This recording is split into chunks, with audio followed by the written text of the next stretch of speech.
সবাই পরীক্ষার্থী, কিন্তু প্রশ্নপত্র একটার সাথে আরেকটা মিলে না। One doesn't match the other, একজনেরটার সাথে আরেকজনেরটা মিলে না। কাউকে আল্লাহ তাআলা ধনী বানিয়ে পরীক্ষা করেন। কি বানিয়ে? কথা কি বুঝতেছেন নাকি কষ্ট হচ্ছে? কষ্ট হচ্ছে আপনাদের? কাউকে আল্লাহ ধনী বানিয়ে পরীক্ষা করেন, আবার কাউকে আল্লাহ তাআলা গরিব বানিয়ে পরীক্ষা করেন, কাউকে আল্লাহ অসুস্থ বানিয়ে পরীক্ষা করেন। কেউ দেখবেন যে দুরারোগ্য ব্যাধিতে আক্রান্ত, ডাক্তার বলেছে আর সময় নাই, দুরারোগ্য ব্যাধি, ক্যান্সার, যার নেই কোনো অ্যান্সার, তার জন্য পরীক্ষা হচ্ছে এই রোগ। আরেক লোক দেখবেন তার আবার রোগ বালাই নাই, মাশাআল্লাহ, তাকে আল্লাহ তাআলা আর্থিক দৈন্যতা, দারিদ্রতা দিয়ে পরীক্ষা করছেন। এরকম আছে না নাই? টাকা পয়সা নাই, দিন আনে দিন খায়, যা আছে তাতে চলে না, এটা তার জন্য পরীক্ষা। আবার আরেক শ্রেণীর লোক দেখবেন তাকে আল্লাহ অসুস্থতাও দেয় নাই, দারিদ্রতাও দেয় নাই, তার দাম্পত্য জীবনের সমস্যা। আছে না নাই? স্ত্রী কথা শোনে না, অথবা ছেলে মেয়ে কথা শোনে না। তাহলে পরীক্ষা সবার জীবনে আছে, এক একজনের পরীক্ষাটা এক এক রকম। আল্লাহ তাআলা দেখতে চায় যে এই পরীক্ষার সময় আমরা কিরকম রেসপন্স করি, how to deal with the test, কিভাবে এই বিপদ আপদ পরীক্ষাগুলোকে আমরা হ্যান্ডেল করব, ডিল করব। এটা হচ্ছে আজকের আলোচনার বিষয়। বুঝতে পেরেছেন সবাই আমার প্রিয় ভাইয়েরা? তাহলে পরীক্ষাময় আমাদের জীবন, বিপদ আপদ পরীক্ষা, এটা মানুষের পিছু ছাড়ে না। সবার জীবনে পরীক্ষা আছে। নবীদের জীবনেও পরীক্ষা ছিল। সাহাবারা জিজ্ঞেস করেছেন, ইয়া রাসূলুল্লাহ, আইয়ুন নাসি আশাদ্দু বালাআন ফিদ দুনিয়া, এই দুনিয়ার বুকে কাদের পরীক্ষা সবচেয়ে বেশি? বিশ্বনবী বলেছেন, আল আম্বিয়া। এই পৃথিবীতে সবচেয়ে বেশি পরীক্ষা আল্লাহ তাআলা নিয়ে থাকেন নবীদের। কাদের? নবীদের। সুম্মাল আমসাল ফাল আমসাল, এরপরে নবীদের পরের স্তরে যারা, তাদের পরীক্ষা। এরপরে তাদের পরের স্তরে যারা, তাদের পরীক্ষা। সিদ্দিকিনদের, শুহাদাদের, সলিহিনদের, আল্লাহওয়ালাদের। যার ঈমান যত মজবুত, তার জীবনে পরীক্ষাও তত বেশি। চিল্লায় বলেন ঠিক কিনা?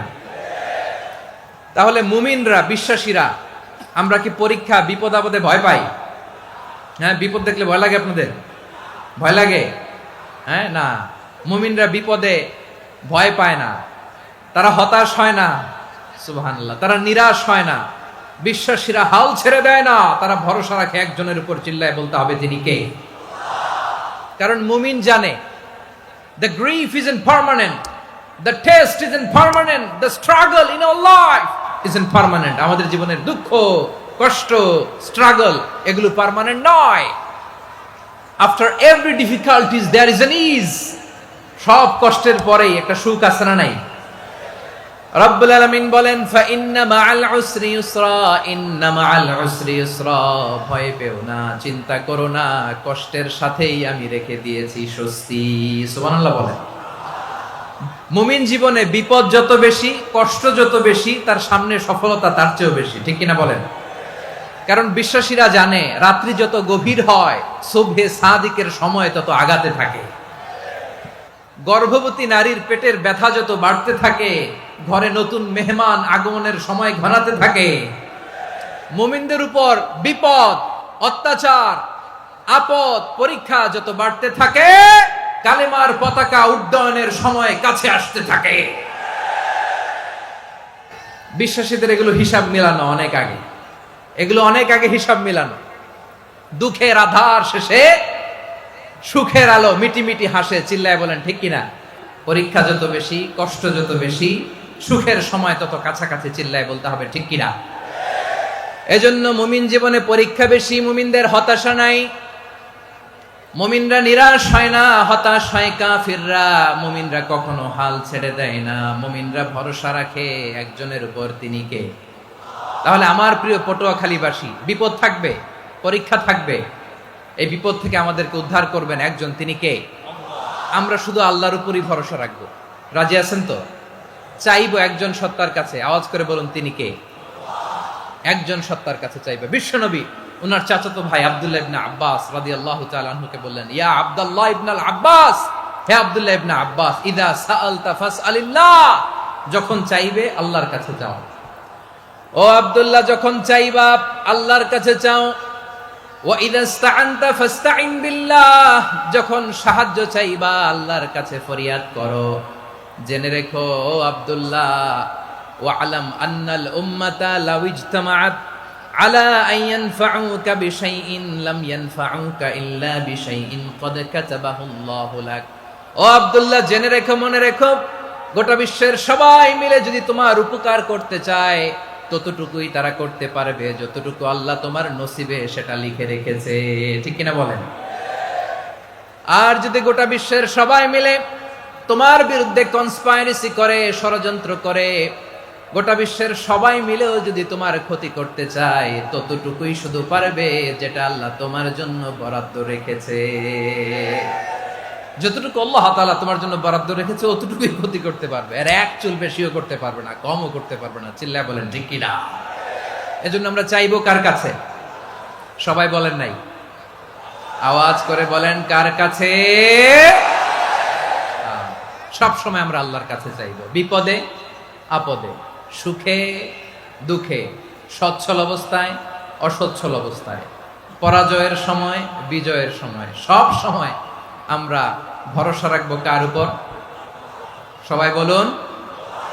একদল লোক আছে যারা বিপদে পড়লে আল্লাহরে ডাকে, আছে না নাই? পটুয়াখালীতে মাশাআল্লাহ নাই। বিপদ আসলে আল্লাহরে ডাকে, বিপদ নাই আল্লাহও নাই। বিপদে পড়লে নামাজ পড়ে, বিপদও নাই নামাজও নাই।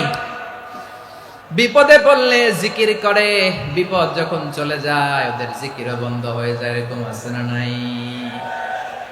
কিছু লোক দেখবেন পরীক্ষা আসলে নামাজ পড়ে, আছে আছে। জেনজি আওয়াজ করো, এরকম আছে? এই কমন পড়ে গেছে। কিছু লোক আছে অসুস্থ হলে আল্লাহরে বড্ড ভালোবাসে, আল্লাহরে খুব ডাকে। অসুস্থ হইলে অসুস্থতাও নাই, আল্লাহ স্মরণও নাই। দেখবেন কিছু লোক নির্বাচন আসলে খুব আল্লাহ আল্লাহ হয়ে যায়। তখন দেখবেন মাথার মধ্যে হেজাব লাগায়, পাঞ্জাবি লাগায়, আল্লাহ আল্লাহ হয়ে যায়। নির্বাচনও নাই, এরপরে আল্লাহর কথাও নাই। আছে না নাই? না, এরকম হওয়া যাবে না। সব সময় আমরা আল্লাহরে ডাকবো, বিপদে আপদে সব সময় ভরসা রাখবো আমরা একজনের উপর। আওয়াজ করে বলেন তিনি কে? এ কথায় আল্লাহ তাআলা আমাদের চোখে আঙ্গুল দিয়ে জানিয়ে দিলেন, ফাইদা রাকিবু ফিল ফুলকি দা'আবুল্লাহা মুখলিসিনা লাহুদ্দিন ফালাম্মা নাজ্জাহুম ইলাল বাররি ইযা হুম ইউশরিকুন। আল্লাহ বলে একদল লোক আছে, তারা যখন নৌযানে চড়ে, জলযানে চড়ে, সাগরের মধ্যে যখন জাহাজে চড়ে, লঞ্চে চড়ে, তারা যখন তুফানের সম্মুখীন হয় তখন তারা আল্লাহরে বড্ড বেশি ডাকে, একান্ত ভাবে ডাকে, বিশুদ্ধ চিত্তে ডাকে। আবার তুফান থেকে তাদেরকে সেফ জোনে নিয়ে, নিরাপদ জোনে নিয়ে যখন বন্দরে আমি আল্লাহ তাদেরকে ভিড়িয়ে দেই, ওই লোকগুলো আবার আমি আল্লাহর সাথে শিরিক করে।